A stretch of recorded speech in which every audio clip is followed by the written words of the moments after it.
For USCFootball.com, I'm Shotgun Spratling, reporting from New York City at the Heisman Trophy presentation, which will be happening tomorrow. We had an opportunity today to speak with the finalists, including USC's quarterback Caleb Williams, the favorite, the expected winner tomorrow, but we'll see. You never know what happens. But so, what is Caleb feeling? Is he excited? Is he freaking out? What's going on? No, he is cool, calm, and collected. That was my biggest takeaway today from the media availability. We talked to him for about 30 minutes.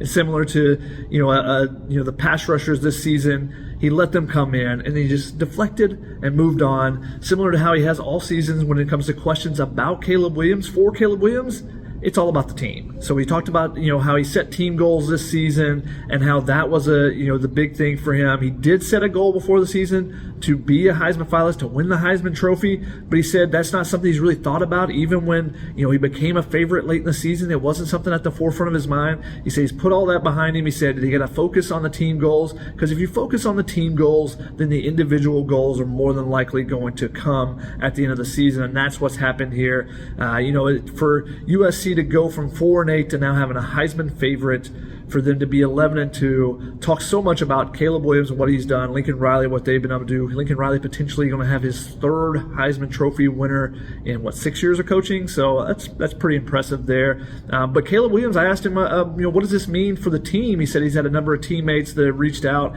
and you've been texting him all week and stuff, excited for him. But he said also he had a number of teammates that reached out and thanked him after the Pac-12 championship game. He said that meant a lot to him, as hard fought as that loss was for USC and how hard he took it for his teammates to reach out to him. That really meant a lot. But he kept deflecting to his teammates. He said without his offensive line, without the receivers, without the running backs, he wouldn't be where he is. He wouldn't put the stats up, so he wouldn't be in New York to be able to be here for this situation. So he sat in this seat right here. He took all the questions and just was himself once again. Mr. Cool, as always. And one of the most notable things came out actually after his meeting with the media. The LA Times reported that Caleb Williams is going to bring 8 of his teammates. There'll be 8 offensive linemen to come to the Heisman ceremony, and those are tough tickets to come by. But his allotment of tickets, he's bringing his offensive linemen out. Once again a generous showing, but shows so much about him and his character that he wanted to bring them out and celebrate them with him, because they were the ones that helped him. He got a little bit of advice. Caleb Williams did say he got a little bit of advice from Matt Leinart, former USC quarterback, former 2-time Heisman finalist, and said that he just told him to enjoy it. And it seems like Caleb is definitely do that. He got a little bit of time to hang out with some of the other Heisman finalists. Obviously, he knows Stetson Bennett, he said, because Stetson Bennett was the one that hosted it when he visited Georgia, during his high school recruitment. He knows C.J. Stroud from some of the camps as well. He's getting to know Max Duggan, he said, and he's really, really liked him so far from the interactions that they've had. They'll get a little bit more time the rest of this evening, tomorrow, before the ceremony, which will happen at 8 p.m. Eastern, 5 p.m. Pacific, which will start on ESPN. They'll announce the winner there, and then we'll get a chance, the media, about an hour later to talk to him when they bring him over here. Media are actually not allowed into the ceremony, so that's how coveted those tickets are for those offensive linemen. So just another Caleb Williams moment where he deflects the attention from himself, puts it on his teammates. But just another cool thing that he's doing there. One of the things I asked Caleb Williams was, what does this moment mean? He was asked, what does this moment mean for him? And he said it's cool, and he said that having the potential of having his jersey retired is one of the coolest / weirdest things that could come out of this.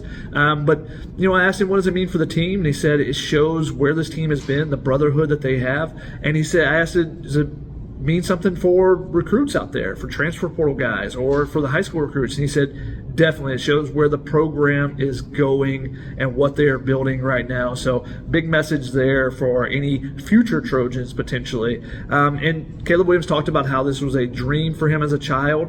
It was a goal at the beginning of the season. He said he put it on the wall but it's one he didn't focus on. He focused on the team goals. He said, as long as you meet those team goals, those individual ones will come. And one of the interesting things to come out today was he talked a little bit about his recruitment. When he was in the transfer portal, he said that he finally talked to Caleb Williams did, while he was on a beach, a little 2-day vacay that he had down in Florida, and he talked to Lincoln Riley. They had a conversation. He talked with Clark Stroud. He was one of his favorite people from Oklahoma that came to USC. Had the chat, eventually came to a decision, and his dad has always told him, when you make a decision, you make up your mind and you go with it. And that led to him actually having a little bit of some arguments with his father, and some disagreements on where to transfer to. And he picked USC. He stuck with it, and you see what has come of it. But he talked with Riley, and then he said that didn't necessarily hear from Riley immediately after that, because Caleb said that during his recruitment, he always had a rule: hey, don't be calling me all the time, don't be blowing my phone up. Basically, hey, text me, and then we can set up a time to talk. And Riley had always had honored that. So some different details that came out today, but the biggest takeaway is that once again, Caleb Williams is just as cool as the other side of the pillow. He remains ready for the moment, and seems unfazed by everything.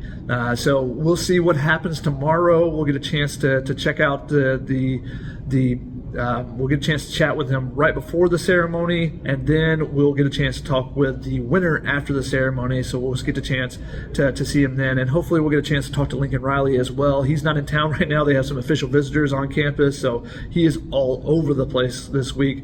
But potentially we'll get to see him tomorrow and maybe chat about him winning potentially his third Heisman in, what did I say, six seasons, I believe he's been coaching as a head coach. Quite a feat, as well as an extra finalist in there with Jalen Hurts. So it's been an incredible run for Lincoln Riley, and you can put that up against most head coaches in the history of college football. But we'll find out tomorrow. For Shotgun Spratling, make sure you check out uscfootball.com. Lots more stuff there. Lots of Caleb Williams. Chris Trevino has a great feature. You've got to check it out. The Making of a Heisman. Talk with a bunch of his youth coaches. Make sure you check that one out. We're going to have an anatomy of the Heisman, how you put together a player like Caleb Williams, and with some of the clips from this season and some other stuff. So make sure you're checking out uscfootball.com for all your Heisman Trophy needs, as well as all your transfer portal, recruiting, and everything else.